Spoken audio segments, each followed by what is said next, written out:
Hello viewers, ক্ষমতা কি জিনিস?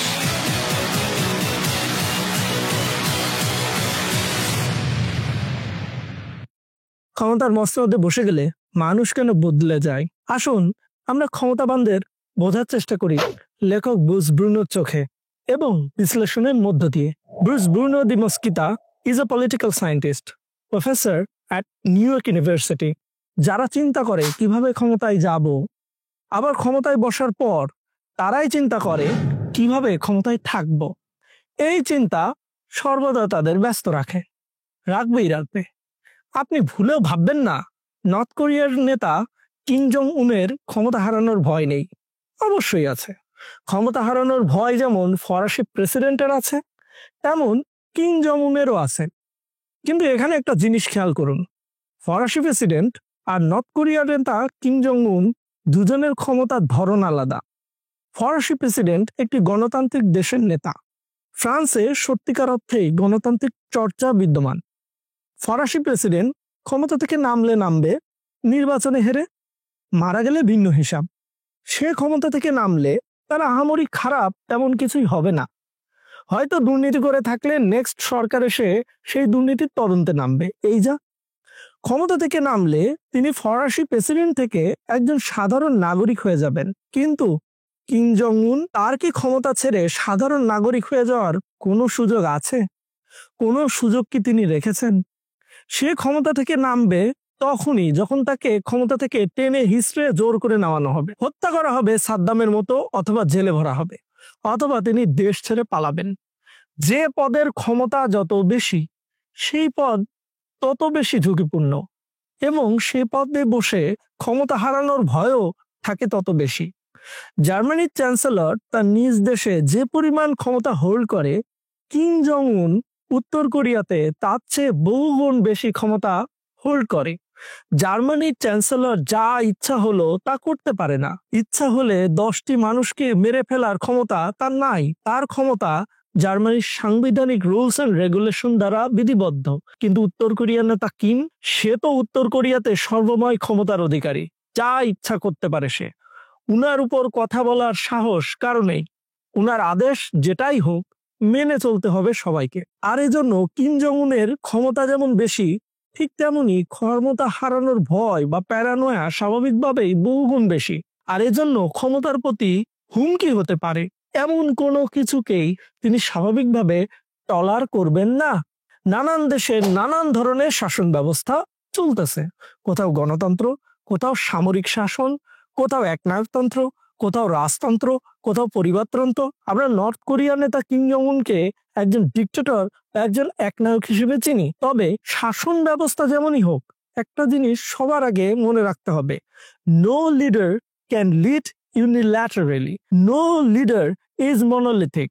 অর্থাৎ একা একা কোনো লিডারের পক্ষেই দেশ চালানো সম্ভব না। সেটা অতীতের হিটলার বা জোসেফ স্টালিনের জন্যও সমানভাবে সত্য ছিল।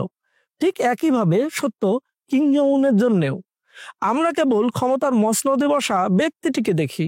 ক্ষমতার মসনদটিকে যেসব স্তম্ভগুলো সাপোর্ট দিয়ে টিকিয়ে রাখে, সেগুলোকে দেখি না। প্রফেসর ব্রুসের লেখা ডিক্টেটরস হ্যান্ডবুক বইটিতে প্রথমেই আলোচনায় এসেছে ক্ষমতার মসনদের এই স্তম্ভগুলোকে নিয়ে। তিনি গণতন্ত্র, একনায়কতন্ত্র, ধনতন্ত্র, অলিগার্কি, মেরিটোক্রেসি সহ আরো যত ধরনের ব্যবস্থা প্রচলিত আছে, সবগুলোর ভিতরে একটা কমন সিনারিও তুলে ধরেছেন। তিনি বলেছেন, ক্ষমতার মসনদে যে বা যারাই বসুক, তাদের বা তাকে মূলত 3 শ্রেণীর মানুষকে ডিল করতে হয়। 1, ইনফ্লুয়েন্সিয়াল বা প্রভাবশালী, 2, এসেনশিয়াল বা অপরিহার্য, আর 3, ইন্টারচেঞ্জেবল বা বিনিমেয়। তো প্রভাবশালী শ্রেণী কারা? এখানে প্রভাবশালী শ্রেণী বলতে তাদেরকেই বোঝানো হচ্ছে মসনদে বসে আপনাকে যাদের নিয়ন্ত্রণ করতে হবে, যারা আপনাকে ক্ষমতা থেকে টেনে নামানোর ক্ষমতা রাখে। এই জিনিসটা খুবই গুরুত্বপূর্ণ। একটি দেশের সামরিক বাহিনী এই শ্রেণীর অন্তর্গত। সেই সাথে ফরেন ব্যাকার তথা বিদেশি বন্ধু এই শ্রেণীতে পড়ে। একটি উদাহরণ দিলে বিষয়টি পরিষ্কার হবে। মিশরের আরব বসন্তের কথা চিন্তা করুন। হোসনি মোবারকের 3 দশকের শাসনের বিরুদ্ধে আন্দোলন শুরু হলো, মানুষজন রাস্তায় নামলো, মিশরের তেহরির স্কোয়ারে মানুষ ভরে গেল। হোসনি মোবারক পুলিশ দিয়ে জনসমুদ্র নিয়ন্ত্রণে ব্যর্থ হলেন এবং তিনি আর্মি নামালেন, the last line of defence. Army tank গোটা তেহরির স্কোয়ার ঘিরে ফেললো, কিন্তু মানুষের গায়ে গুলি ছুড়ল না, চুপ করে দাঁড়িয়ে থাকলো। ওদিকে মানুষের মিছিলে আকাশ বাতাস ভারী হয়ে গেল। ট্যাঙ্কে বসা সেনারা কার্যত কিছুই করলো না। অর্থাৎ বোঝা গেল হোসনি মোবারক ক্ষমতার মসনদের এই গুরুত্বপূর্ণ ইনফ্লুয়েন্সিয়াল পিলার বা স্তম্ভটিকে হারিয়ে ফেলেছেন, সেটা হলো আর্মি। আর্মি যেহেতু মোবারকের উপর থেকে মুখ ফিরিয়ে নিয়েছে, সেহেতু এটাও বোধগম্য আমেরিকাও আর চাচ্ছে না হোসনি মোবারক ক্ষমতায় থাকুক। সুতরাং ফলাফল কি? ফলাফল হলো মোবারককে এখন ক্ষমতা থেকে যেতে হবে, ইশারা পরিষ্কার। তো মোবারক সত্যি সত্যি ক্ষমতা থেকে নেমে গেল। মিলিটারি পুলিশ গিয়ে হোসনি মোবারককে গ্রেপ্তার করলো। ওদিকে আমজনতা কিন্তু মহা খুশি। আমজনতার ধারণা তাদের গণ আন্দোলন আর বিশাল মিছিলের ঠেলায় হোসনি মোবারকের পতন ঘটেছে। গোটা বিশ্বে এবার নিউজ পেপারে হেডলাইন হইল, জনতার গণ আন্দোলনে তথা আরব বসন্তে মোবারক পদচ্যুত। ওকে ফাইন, খুব ভালো কথা। এরপর কি হলো? এরপর মিশরে ফ্রি ফেয়ার ইলেকশন হলো। কে জিতলো? জিতলো মুসলিম ব্রাদারহুড। খোদ আর্মির পরোক্ষ তত্ত্বাবধানেই নির্বাচন হয়েছিল। মুসলিম ব্রাদারহুডের মোহাম্মদ মুরসি পেল 51.73% ভোট। মোহাম্মদ মুরসি হলেন প্রেসিডেন্ট। কিন্তু এখানেই তো সমস্যা, এই মুসলিম ব্রাদারহুডকে দু চোখে দেখতে পারে না আমেরিকা আর মিশরের আর্মির টপ অর্ডার। এই দুইটা ইনফ্লুয়েন্সিয়াল স্তম্ভ এক বছর যেতে না যেতেই ঠিকই মুরসির পতনের সব আয়োজন সম্পন্ন করলো। কি হলো এরপর? আবার মিশরের তেহরির স্কোয়ারে আন্দোলন শুরু হলো। এবার দাবি মুরসিকে ক্ষমতা থেকে নামাও। এরা মূলত অ্যান্টি ব্রাদারহুড জনতা। মুরসির সমর্থকদের উপরে আর্মি এবার কিন্তু নির্বিচারে গুলি চালালো। রাবা স্কোয়ারে গোলাগুলিতে বহু মানুষ মারা গেল। মিশরকে রক্তে ভাসিয়ে এবার আর্মি ক্ষমতা নিয়ে নিল। ব্রাদারহুড আর অ্যান্টি ব্রাদারহুড দুই গ্রুপই এবার আর্মির গুলির ভয়ে জীবন বাঁচাতে ঘরে ঢুকলো। সেই হতে আমেরিকান ব্যাকিং নিয়ে আব্দুল ফাত্তাহ আল সিসি মিশরের ক্ষমতায়। এন্ড রেজাল্ট হলো হোসনি মোবারক গেল, সিসি এলো। মিশর সেই আগের মতোই ডিক্টেটরশিপের আন্ডারে চলে গেল। এখন যদি সিসির পদত্যাগের দাবিতে কোনো মিছিল হয় তেহরির স্কোয়ারে, নিশ্চিত থাকুন আর্মি এসে গুলি করে ঝাঁঝরা করে দেবে সব, কেউ কিছু বলতে পারবে না। আমেরিকাও চুপ করে থাকবে। সুতরাং বুঝতেই পারতেছেন, ইনফ্লুয়েন্সিয়াল বা প্রভাবশালী শ্রেণীকে নিয়ন্ত্রণে ব্যর্থ হলে আপনার ক্ষমতার গদি নড়ে যাবে। ফলাফল, এই শ্রেণীকে চেক ইনে রাখতে হবে, তাদেরকে সুযোগ সুবিধা দিতে হবে। যেমন যে দেশের আর্মিরা প্রচুর ফরেন মিশনে যায়, জাতিসংঘের পিস মিশন, আফ্রিকান মিশন, এটা সেটা নানান মিশনে যায়। বিদেশি মিশনের সিংহভাগ ডোনেশন দেয় আমেরিকা আর পশ্চিমা দেশগুলো। সুতরাং আমেরিকা এবং পশ্চিমা দেশগুলোর সাথে সরকারের যদি সম্পর্ক ভালো থাকে, তাহলে আর্মির সুযোগ সুবিধা নিয়ে চুপ করে থাকবে, ক্ষমতা দখল করার চিন্তাও করবে না। ক্ষমতা দখল করলে পশ্চিমারা রেগে যাবে, তখন ফরেন মিশনে সেনা নেওয়া বন্ধ হয়ে যাবে। ফলাফল, যে আর্মি পার্সন ক্ষমতা দখল করবে তার বিপক্ষে খোদ আর্মির ভেতরেই অসন্তোষ তৈরি হবে। কেউ কি চায় নিজের পেটে নিজে লাথি মারতে? সুতরাং আর্মি ক্ষমতা নেওয়ার আগে 10 বার ভাববে। তবে হ্যাঁ, পশ্চিমারা নিজেরাই যদি গ্যারান্টি দেয় আর্মিকে যে তোমরা ক্ষমতা কেড়ে নিলেও সমস্যা হবে না, ইন দ্যাট কেস আর্মির ভেতরে থাকা উচ্চবিলাসী সেনা কর্মকর্তারা হয়তো তখন ক্ষমতা দখলে ট্রাই করবে, অন্যথায় তেমনটি হবে না। এই হিসাবটা আফ্রিকার দেশগুলোর জন্য অনেক বেশি খাটে। এবার আসেন এসেনশিয়াল বা অপরিহার্য শ্রেণী নিয়ে। এই শ্রেণীতে নানান কিসিম নানান ধরনের মানুষ থাকবে। মসনদে যে বসে আছে তাহার আপনজন, দলবল, প্রিয়জন, পুলিশ, আমলা, সরকারি বেতনভোগী, ইঞ্জিনিয়ার, ডাক্তার সহ নানান পদের লোক। অর্থাৎ দেশের সিস্টেমটাকে সুন্দর মতো সচল রাখতে যাদের যাদের লাগে তাহারা এই শ্রেণীর অন্তর্গত। উন্নত দেশে বিজ্ঞানী প্লাস গবেষক প্লাস টেকনোক্রেটরাও এই শ্রেণীতে পড়ে। যেমন হিটলারের সময়কার জার্মান নাৎসি অনুগত বিজ্ঞানী বা গবেষকদের কথা চিন্তা করুন। এরা কিন্তু হিটলারের ক্ষমতার প্রতি কোনো থ্রেট ছিল না, কিন্তু ছিল অপরিহার্য শ্রেণী। এদেরকে ব্যবহার করে হিটলার জার্মানির সামরিক শক্তি বৃদ্ধি করেছিল নাটকীয়ভাবে। গোয়েন্দা বাহিনীও এই এসেনশিয়াল শ্রেণীভুক্ত। যেমন আমেরিকা গোটা দুনিয়াতে তার প্রভাব বজায় রাখতে সিআইএ কে ব্যবহার করে। ইনফরমেশন ইজ পাওয়ার, সিআইএ সেটা সরবরাহ করে। তবে সোভিয়েত ইউনিয়নের কেজিবি কিন্তু এসেনশিয়াল বা অপরিহার্য শ্রেণীর ভিতরে ছিল না, বরং কেজিবি ছিল আগের ওই প্রভাবশালী বা ইনফ্লুয়েন্সিয়াল শ্রেণীতে। কেজিবি একটা প্যারালাল সরকারের মতো কাজ করত এবং কেজিবির ক্ষমতা ছিল সিংহাসন পাল্টে দেওয়ার। সুতরাং কেজিবি আলাদা হিসাব। এসেনশিয়াল শ্রেণী জীবনে সিংহাসনে বসতে পারবে না, সিংহাসনে বসার স্বপ্নও সে দেখে না। যেমন ধরুন একজন উচ্চবিলাসী পুলিশের আইজির কথা, তার স্বপ্ন তো আর সিংহাসনে বসা নয়, সর্বোচ্চ মন্ত্রী মিনিস্টার হওয়া অথবা লুটপাট করে বিপুল অর্থ সম্পদ বানানো। এসেনশিয়াল শ্রেণীটা ক্ষমতার জন্য হুমকি নয়, কিন্তু শাসন যন্ত্র চালাতে হলে এই এসেনশিয়াল শ্রেণীকে খুশি রাখতে হবে। কোনো শাসকই চাইবে না সিংহাসনে বসে অশান্তিতে থাকতে। সুতরাং প্রভাবশালী শ্রেণীর দাবি দেওয়া পূরণের পরই শাসক নজর দেবে অপরিহার্য শ্রেণীর দাবি দেওয়া বেতন ভাতা, আবাসন সুবিধা, এটা সেটা ছোটখাটো দাবি দেওয়া পূরণের। এবার শেষ শ্রেণী হলো আমজনতা, অর্থাৎ ইন্টারচেঞ্জেবল বা বিনিময়। এরা না প্রভাবশালী না অপরিহার্য, তবে হ্যাঁ ক্ষেত্র বিশেষে বা প্রেক্ষাপট ভেদে এরা কখনো অপরিহার্য আবার খোদ প্রভাবশালীও হয়ে যেতে পারে। আবার অনেক সময় এদের মূল্য থাকে সবার পরে। ব্যাপারটা একটু ব্যাখ্যা না করলে বুঝবেন না। যেমন নর্থ কোরিয়ার কথা চিন্তা করুন, সেই দেশে কোনো গণতন্ত্র নাই, চলতেছে অ্যাবসলিউট ডিক্টেটরশিপ। তো সেই দেশের প্রভাবশালী শ্রেণী হলো নর্থ কোরিয়ার আর্মি, আর বিদেশি ব্যাকার হলো চীন। কিম জং উনকে সবার আগে এই দুই শ্রেণীকে খুশি রাখতে হয়, নিয়ন্ত্রণে রাখতে হয়, সুযোগ সুবিধা দিতে হয়। আগেই বলেছি, no one rules alone, ruling class rules. এরপর আসতেছে অপরিহার্য শ্রেণী বা এসেনশিয়াল, যেমন কমিউনিস্ট পার্টি, আমলা, বিচার বিভাগ, পুলিশ, বিজ্ঞানী, ইঞ্জিনিয়ার, ডাক্তার, এসব। এদেরকে সুযোগ সুবিধা দিতে হবে, তাহলে অন্তত রিজিম কালাপস করবে না। এরপর সবার শেষে আসতেছে আমজনতা বা ইন্টারচেঞ্জেবল। এরা না খেয়ে মরলেও সমস্যা নেই, আমজনতাকে নানান উপায়ে ভুলিয়ে রাখা যায়, ম্যানিপুলেট করা যায়। দুর্ভিক্ষ হলেও নর্থ কোরিয়াতে সরকার পতন হয় না, কারণ প্রভাবশালী এবং অপরিহার্য শ্রেণী থাকে কিম পরিবারের পকেটে। রবার্ট মুগাবে যুগের পর যুগ জিম্বাবুয়ে শাসন করেছেন একটানা, এবং তার শাসনামলে অব্যবস্থাপনা চরমে উঠে গিয়েছিল জিম্বাবুয়ে। জিম্বাবুয়ের মানুষ দিনকে দিন গরিব হয়েছে, কিন্তু বিশ্লেষণ করলে দেখা যায় ক্ষমতা টিকিয়ে রাখার ব্যাপারে মুগাবে ছিল সফল। কারণ মুগাবে জানতো ক্ষমতায় বসে থাকতে হলে কাদেরকে হাতে রাখতে হবে। মুগাবে ঠিকই তাদের সুযোগ সুবিধা দিয়ে হাতে রেখেছিল। ডিক্টেটরশিপ যে দেশে চলে সেই দেশে প্রভাবশালী এবং অপরিহার্য শ্রেণীর আকার হয় অনেক ছোট, ওদিকে ইন্টারচেঞ্জেবল শ্রেণী বা আমজনতার আকার হয় অনেক বড়। ফলাফল, রাষ্ট্রের কোষাগার থেকে সাপ্লাই হওয়ার সুযোগ সুবিধাগুলো প্রভাবশালী এবং অপরিহার্য শ্রেণী অনেক বেশি ভোগ করে, কারণ তাদের আকার ছোট।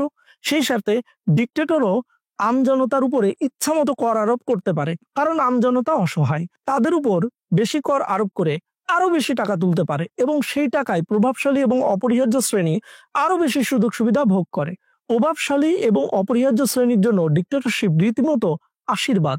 অন্যদিকে যদি দেশে গণতন্ত্র থাকে তাহলে কি হয় চিন্তা করুন। বিশাল পরিমাণ আমজনতা অর্থাৎ ইন্টারচেঞ্জেবল শ্রেণী প্রতি 4 বা 5 বছর পর পর রীতিমতো প্রভাবশালী শ্রেণীর ভূমিকায় অবতীর্ণ হয়। আমজনতা ভোট দেয়, ভোট দিয়ে ক্ষমতার পালাবদল করতে পারে। সুতরাং ক্ষমতায় যে বসে আছে সে চিন্তা করে কিছুতেই এই আমজনতা বা ইন্টারচেঞ্জেবল শ্রেণীকে খেপানো যাবে না। অন্তত সামান্য কিছু হলেও বা যতটুকু না হলেই না ততটুকু সুযোগ সুবিধা দিতেই হবে। বিদ্যুৎ, পানি, রাস্তাঘাট, চাল ডাল ইত্যাদি নিত্য প্রয়োজনীয় জিনিসপাতির সাপ্লাই নিশ্চিত করতে হবে আমজনতার জন্য। এতে আমজনতা শান্ত থাকবে। 4 বছর বা দেশভেদে 5 বছর পর ভোট হলে তখন আমজনতা যাতে ভোট দেয় অন্তত। সেই সাথে আমজনতার উপর ইচ্ছামতো কর আরোপ করাও যাবে না, তাতে জনতা রেগে যাবে। গণতান্ত্রিক পদ্ধতিতে প্রভাবশালী শ্রেণী এবং অপরিহার্য শ্রেণী বিদ্যমান, তবে ইন্টারচেঞ্জেবল শ্রেণী বা আমজনতা যেহেতু 3 শ্রেণীতেই সময়ে সময়ে অবস্থান করতে পারে বা অবস্থান করার সুযোগ পায়, সেজন্য ক্ষমতার মসনদে যে বসে আছে তাকে পুরস্কারের বন্টন বা সুযোগ সুবিধার বন্টন বেশ সাবধানে করতে হয়।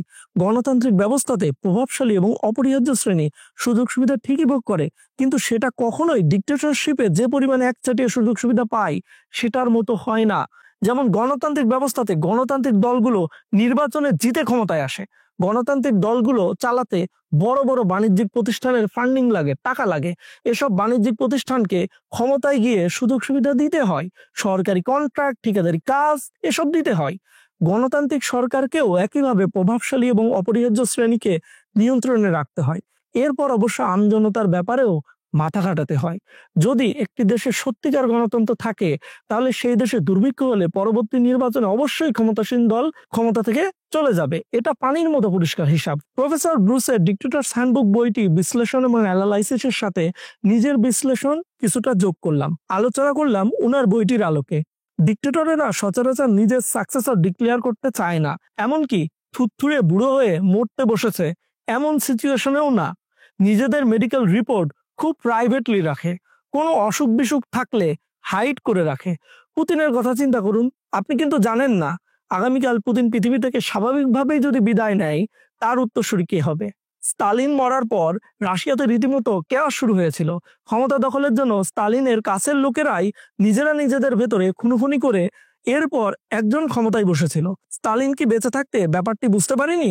বুঝতো, পুতিনও বোঝে, কিন্তু উত্তরসূরি ঘোষণা করে না, করবেও না। কারণ যে মুহূর্তে উত্তরসূরি ঘোষণা হবে প্রভাবশালী তথা এলিট ক্লাস সেই উত্তরসূরির কাছে গিয়েই বেশি বেশি ধর্ণা দেবে।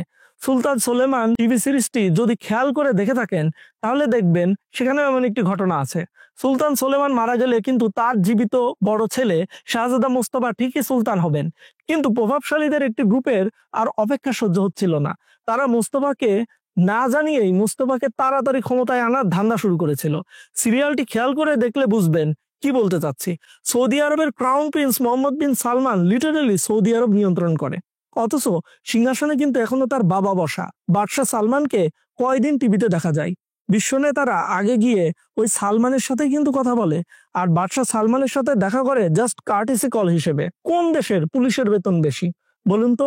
আপাত দৃষ্টিতে মনে হয় যে দেশের সরকার পুলিশের উপর বেশি নির্ভর করে সেই দেশের পুলিশের বেতন বেশি, কিন্তু ব্রুস ব্রুনোর গবেষণায় দেখা গেছে ঘটনা হয় উল্টোটা।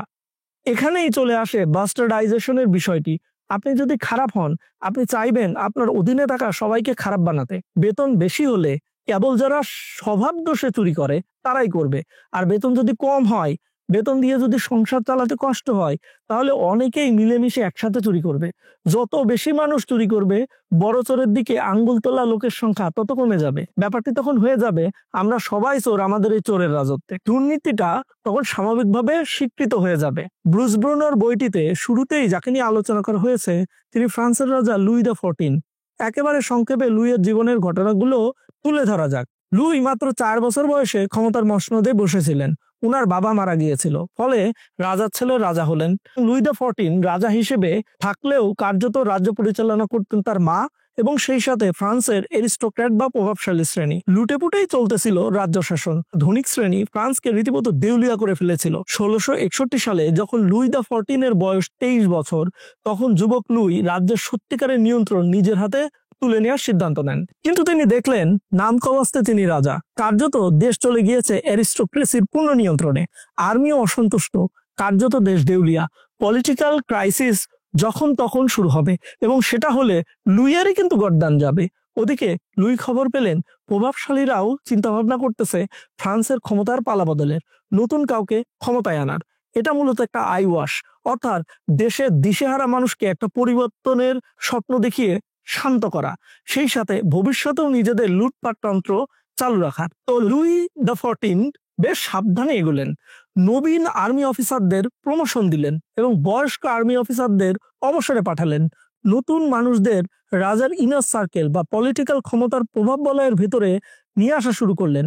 আর্মি অফিসার র্যাঙ্কে প্রচুর নিয়োগ দিলেন একেবারে আম জনতার ভেতর থেকে।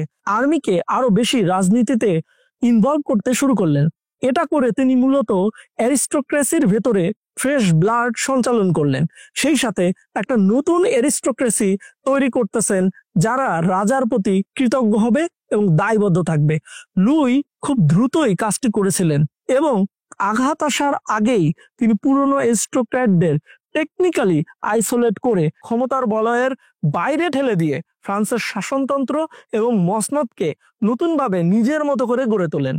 সেই সাথে দীর্ঘদিন যারা প্রভাবশালী শ্রেণী হিসেবে বেশ আরামে ছিল, নিশ্চিন্তে ছিল, তাদের ভেতরেই এবার কম্পিটিশন শুরু হয়ে গেল, নতুন ভার্সেস পুরনো। এরা নিজেরাই নিজেদের অবস্থান ঠিক রাখতে নিজেদের ভিতরে কম্পিটিশন শুরু করলো। ফলাফল রাজা হটানোর চিন্তা আপাতত তাদের মাথা থেকে আউট হয়ে গেল। আর এন্ড গেম হলো দিন শেষে লুই একেবারে লয়াল ইনার সার্কেল তৈরি করলেন একেবারে নিজের হাতে গড়া লোক দিয়ে। এই লুই দা 14 গোড়া ফ্রান্স সাম্রাজ্যকে বদলে দিয়েছিল পরে। লুই দা 14 এর শাসনামলে ফ্রান্স ইউরোপের অন্যতম শক্তিশালী দেশ হিসেবে আত্মপ্রকাশ করে। লুই যে আধুনিক ধাঁচের আর্মি গড়ে তুলেছিলেন নতুন ভাবে, সেটা পরবর্তীতে ইউরোপের অন্যান্য শক্তিশালী সাম্রাজ্যগুলো অনুসরণ করেছিল। সুতরাং রাজা লুই দা 14 ছোট বয়সেও বুঝেছিলেন ক্ষমতায় থাকতে হলে আগে প্রভাবশালী শ্রেণীকে চেক ইন দিতে হবে, নিজের নিয়ন্ত্রণে নিতে হবে, এরপরে আসবে অপরিহার্য এবং বিনিময়রা। আমার পড়া সেরা কিছু নন ফিকশন বই বা গবেষণাধর্মী বইগুলোর ভেতরে ডিক্টেটরস হ্যান্ডবুক অন্যতম। আমি সবাইকে বইটি পড়ার জন্য সাজেস্ট করব। তো আজ এ পর্যন্তই। বেঁচে থাকলে দেখা হবে নতুন কোনো টপিকস নিয়ে, নতুন কোনো আলোচনায়। চ্যানেলটি গ্রো করতে আপনাদের সাপোর্ট প্রত্যাশী আমি। ভুল ত্রুটি ক্ষমা সুন্দর দৃষ্টি দিয়ে দেখবেন। চ্যানেলটি লাইক, সাবস্ক্রাইব বা প্রমোট করার জন্য অনুরোধ রইল। ভালো থাকবেন। ধন্যবাদ সবাইকে।